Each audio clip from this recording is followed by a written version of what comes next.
Hello friends, in this video we will discuss poem extract and question answer of chapter 5 our casuarina tree. तो चलिए पढ़ते हैं.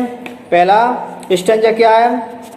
What gallantly the giant wear the craft and flowers a hug in Christmas cluster all the warmth among. When all days are gathered and we and oft at night the garden overflow with our sweet song that seems to have no close, sung darkening from our tree while men respond. आइए इसके question answer, क्योंकि इसमें आपको explanation नहीं पूछा गया है. Explanation already मैं कर चुका हूं, मेरा वीडियो प्ले लिस्ट में जाके देख सकते हैं. कैशोनट ट्री का मैंने एक एक लाइन एक्सप्लेन की है. चलिए क्वेश्चन आंसर देखते हैं क्या है इसमें. First, who does the giant refer to? यहाँ पे विशाल, जो जियंट का मतलब होता है विशाल, ये वर्ड किसके लिए रिफर किया गया है, किसके लिए बोला गया है? Casuarina tree is refer as the giant. इसमें जो कैशोरिना ट्री है उसके लिए इस वर्ड का यूज किया गया है. In dot dot are gather word and bee. जो पशु पक्षी इकट्ठे हो जाते थे वो कैसे लगते थे, उसमें भरना है. क्रिस्मस क्लस्टर, ऐसा लगता था गहरे लाल रंग के एक तरह से झुंड है, उसके बारे में बताया कि ऐसा दिखाई देता था, तो क्रिम्सन क्लस्टर आएगा इसमें.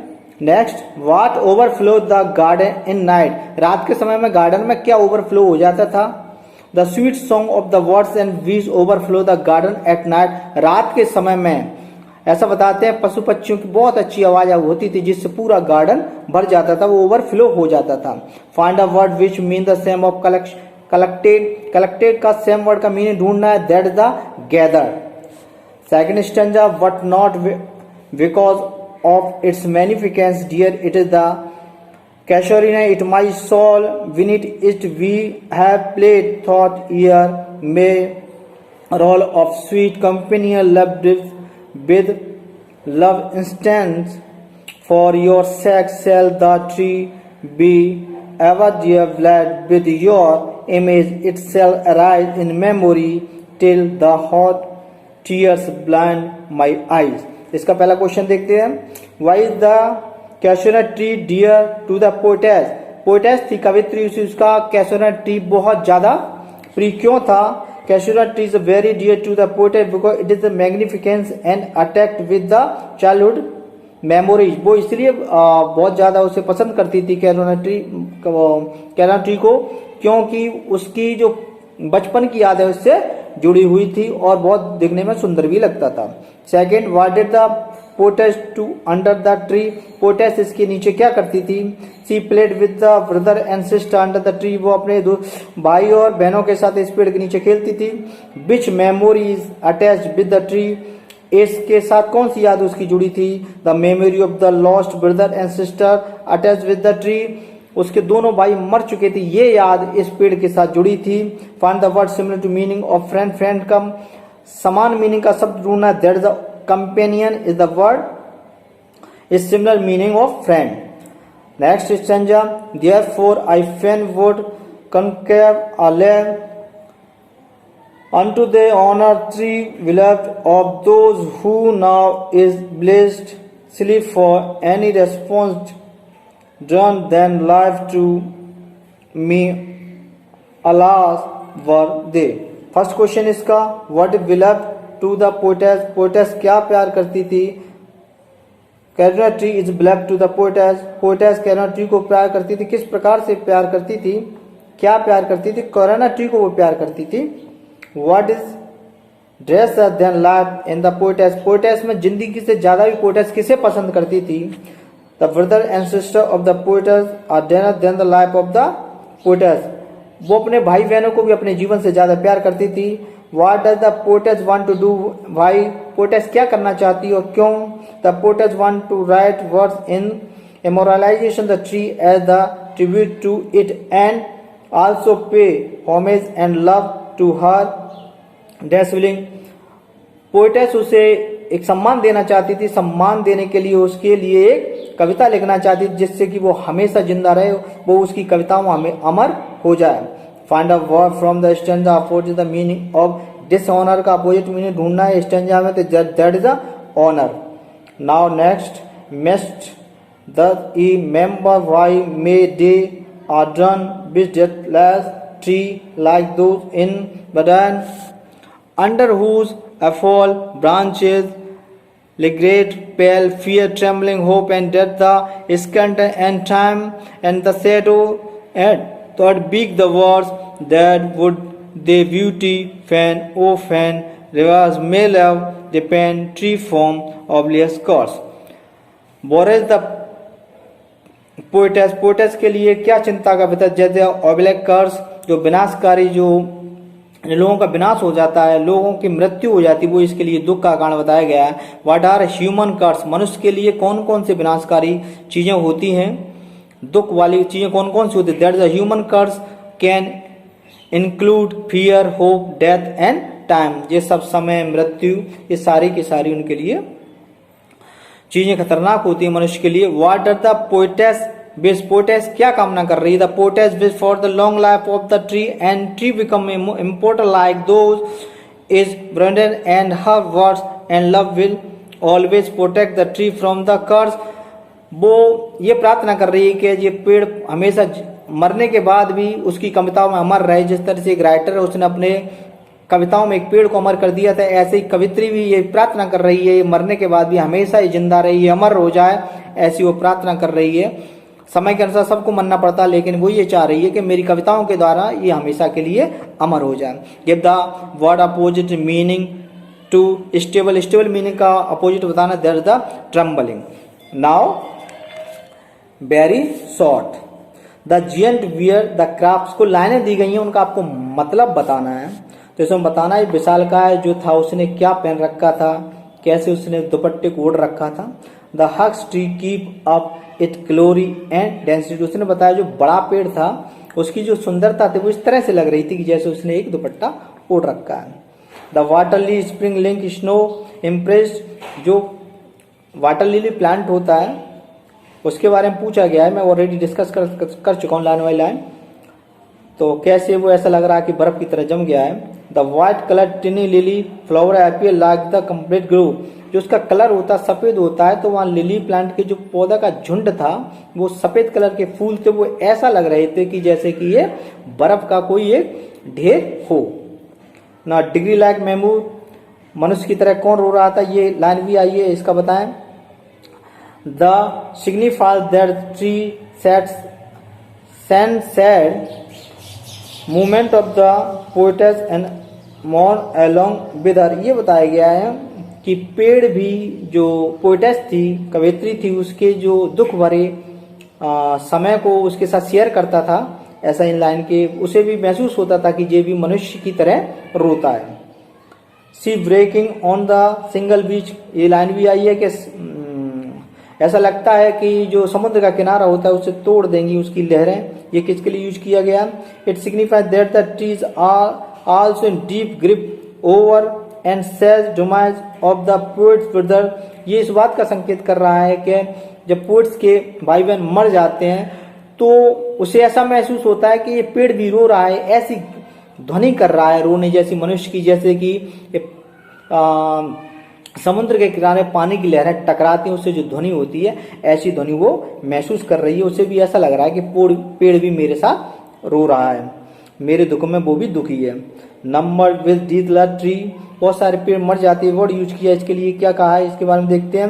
The poet wish for the long life of the tree, ये बताया गया है कि पोएट ने इसमें ये कामना की है, इच्छा जाहिर की है हमेशा के लिए अमर हो जाए, ये डेथलेस न रहे, क्योंकि हर किसी की डेथ होती है, पेड़ पौधे भी मरते हैं, तो वो ये चाहती है ऐसा पेड़ बन जाए जिसकी कभी डेथ ना हो।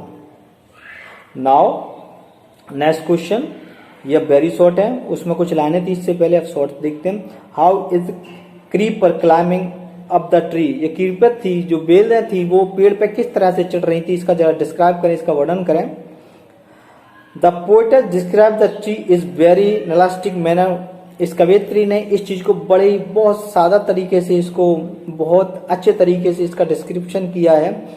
The creeper is compared with the Python binding around the end around, उसने इस क्रीपर लाइन की जो बेलें होती हैं उसको ये बता दिया गया, ये अजगर की तरह है जो गोल गोल घूमते हुए ऊपर की तरफ चढ़ रही है पेड़ के ऊपर बड़ी है।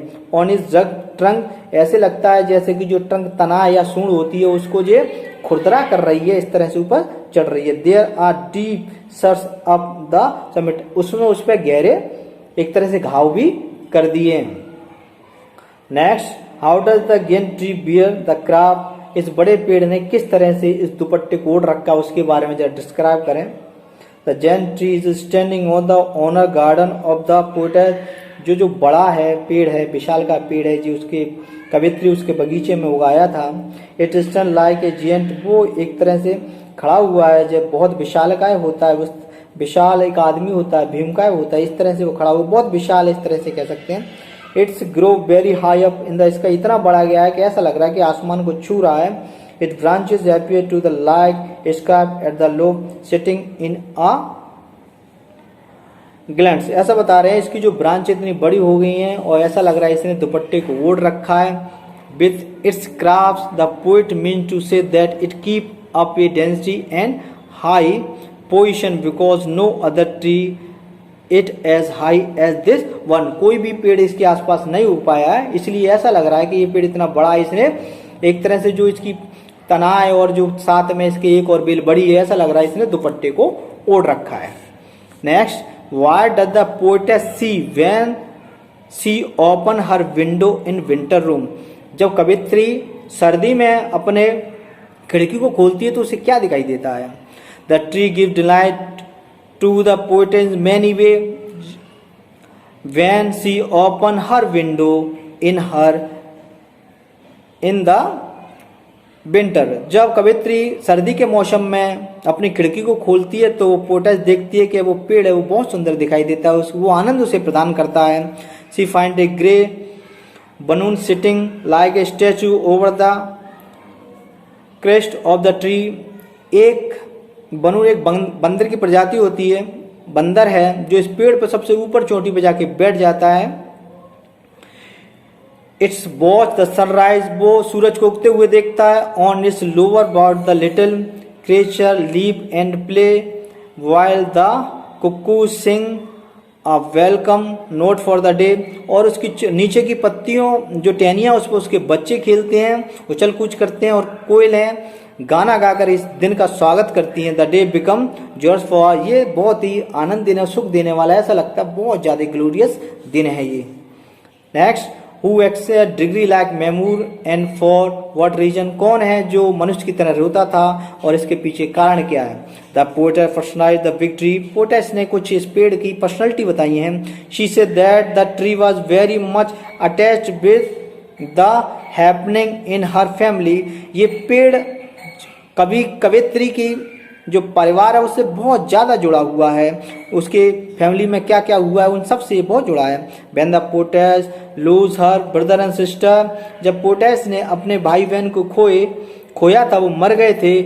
She feel that tree is in a long मॉर्नफुल degree like memory, तब उसने फील किया था कवित्री ने ये पेड़ भी मनुष्य की तरह रो रहा है। The tree seem to share her shadow, ऐसा लग रहा है सौरव, ऐसा लग रहा है कि पेड़ भी अपने दुखों को व्यक्त कर रहा है कवित्री के साथ। Next, explain unknown yet well known to the eyes of faith with reference to the poem, ये लाइन की कुछ जो चीज नहीं जानते उसे भी जानने लगते हैं अच्छी तरह से अगर विश्वास की नजरों से देखते हैं। ये लाइन किसके लिए कही है इस कविता में, जरा जान लेते हैं।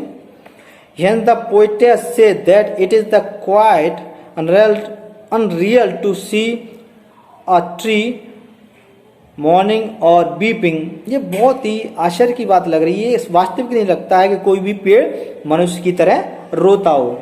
No one has even see it crying और वेलिंग, किसी ने भी इसको रोते हुए और चिल्लाते हुए नहीं देखा है।